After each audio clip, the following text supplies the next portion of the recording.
Old woman Barbara believed houses were alive.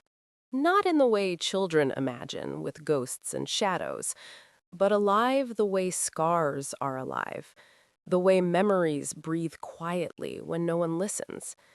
And the house she lived in had been breathing for a very long time. Barbara moved into the house when she was 22, newly married, hopeful, still laughing easily. The village welcomed her kindly, but always with a warning disguised as a joke. That house creaks too much, they said. Talks too loud at night. Barbara smiled. She thought they meant old pipes, old wood. She was wrong. The first night, the house whispered her name. Not loudly, not clearly, but with certainty. Barbara. She sat up in bed, heart racing. Her husband slept peacefully beside her. The whisper came again, closer this time. Barbara didn't scream. Instead, she answered, "Yes?" The house fell silent. That was the moment everything began. After that night, Barbara started talking to the house, not because she was lonely, because it listened. She spoke while cooking, while cleaning, while waiting for her husband to return from work. She told the house about her fears, her small joys, her memories. And slowly, the house responded. Not with words, with warmth. The floors never creaked beneath her feet. The doors never slammed. The walls felt protective, but only to her. Other people noticed. Visitors felt uneasy, animals refused to enter, children cried without reason.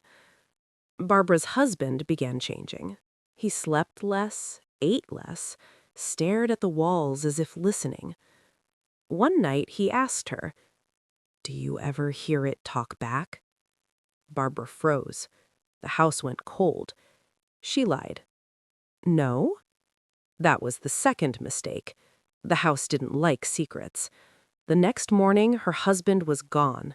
No struggle, no blood, just his shoes by the door. The village searched. They never found him. Barbara stayed. She knew better than to leave. Years passed. Barbara grew older. The house grew louder. It whispered stories she never asked to hear, about people who lived there before, about things buried beneath the foundation, about promises broken and debts unpaid. The house wasn't evil, it was hungry. Hungry for attention, for conversation, for belonging, and Barbara was the only one who fed it. One winter, a storm trapped a young woman at Barbara's door, cold, afraid, pregnant. Barbara hesitated. The house whispered urgently, "Don't." Barbara ignored it. She let the woman in. That night, the house screamed. Walls cracked, windows shattered, the air filled with voices that were not human.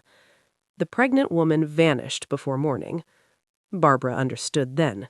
The house did not protect life, it protected connection, and anything that threatened its bond with Barbara was removed.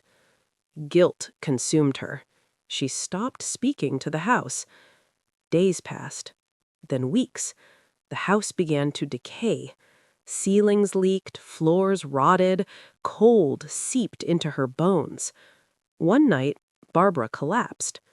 The house whispered again, weakly, "Please." Barbara cried. She held the wall like a living thing. "I don't want to hurt anyone anymore," she said. The house answered, "Then stay forever." Barbara made her choice. She stopped aging. The village noticed. Decades passed, but Barbara remained. An old woman, yes, but unchanged. The house fed of her presence. She fed of its silence. Until one day, the whispers stopped. The house had grown tired, or full, or something worse. On her final night, Barbara spoke one last time. "Thank you," she said. The house answered clearly for the first time.